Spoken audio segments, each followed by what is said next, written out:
फिर एक बार आप सबसे मुझे मिलने का सौभाग्य मिल रहा है। माननीय प्रधानमंत्री नरेंद्र मोदी जी के नेतृत्व में जिस प्रकार से समय समय पे खुशखबरी अलग अलग क्षेत्र में हमें मिल रही है, उसके बारे में आपसे विचार विमर्श करने को मुझे ये लगभग चौथा मौका है। पिछले हफ्ते 10 दिन के अंदर आपको ध्यान होगा, करीब करीब 5-6 दिन पहले हमने 750 बिलियन यूएस डॉलर का निर्यात, लगभग 750 बिलियन यानी 60 लाख करोड़ के आसपास हमने पार किया, 60 लाख करोड़ रुपीस। अब वो भी बढ़ के फाइनल फिगर्स आने जैसे जैसे शुरू हो रहे हैं, तो 765 बिलियन के आसपास होगा जब फाइनल फिगर आएगा। उसके थोड़े ही समय बाद हमें मौका मिला G20 के पहली जो बैठक थी trade and investment working group की, उसका 3 दिवसीय बैठक मुंबई में हुई। बहुत ही सार्थक चर्चा हुई, बहुत ही अच्छी समन्वय बनाने वाली चर्चा हुई और हमें लगता है माननीय प्रधानमंत्री जी के नेतृत्व में जो G20 प्रेसिडेंसी भारत को मिली है, एक अच्छा मौका बनेगा भारत के वर्चस्व को, भारत की साख को पूरी दुनिया में पेश करने का, पूरी दुनिया में माहौल बनाने का, जिसमें भारत के नए भारत के उभरते हुए चित्र का परिचय दुनिया के हर देश तक पहुंचे। तीसरी अपॉर्चुनिटी कल मिली, मौका कल मिला जब हमने फॉरेन ट्रेड पॉलिसी 2023 दिल्ली में रिलीज की। आप सबके समक्ष सभी निर्यातक संस्थाएं भी थी, सभी उद्योग जगत से जुड़े हुए प्रमुख संस्थाओं के लोग थे और जो मैं आज देख रहा था, लगभग सभी ने बहुत उत्साह के साथ सरकार की सोच को, सरकार के काम को स्वागत किया है और फॉरेन ट्रेड पॉलिसी से भी एक पूरे निर्यात के क्षेत्र से जुड़े हुए लोगों को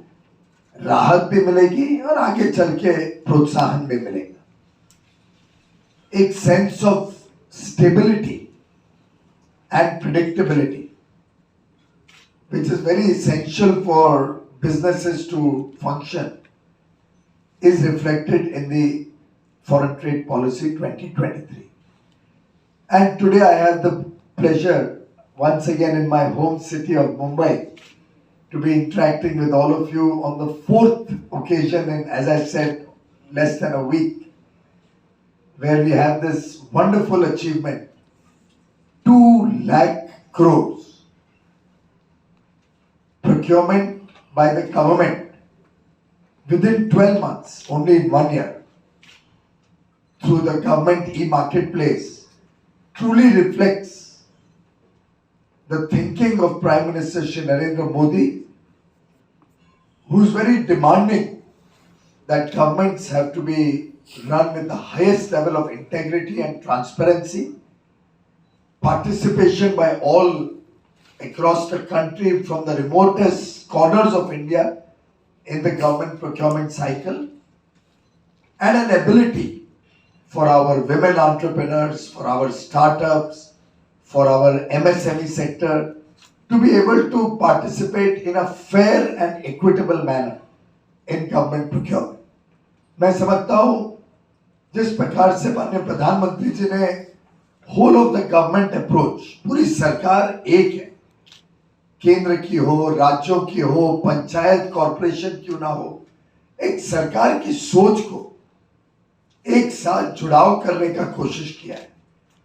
और उसमें ये भावना पैदा कर रहा है कि हम एक एक रुपया जो खर्चते हैं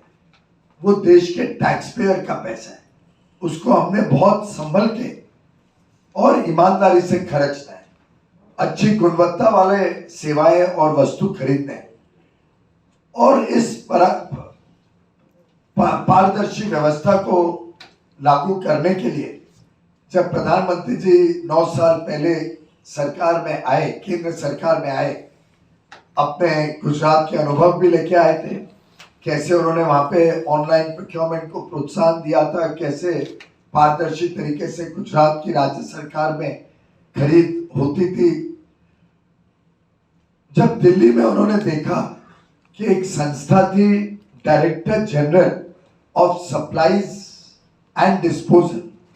मुझे मालूम नहीं यहाँ काफी युवा पत्रकार, युवा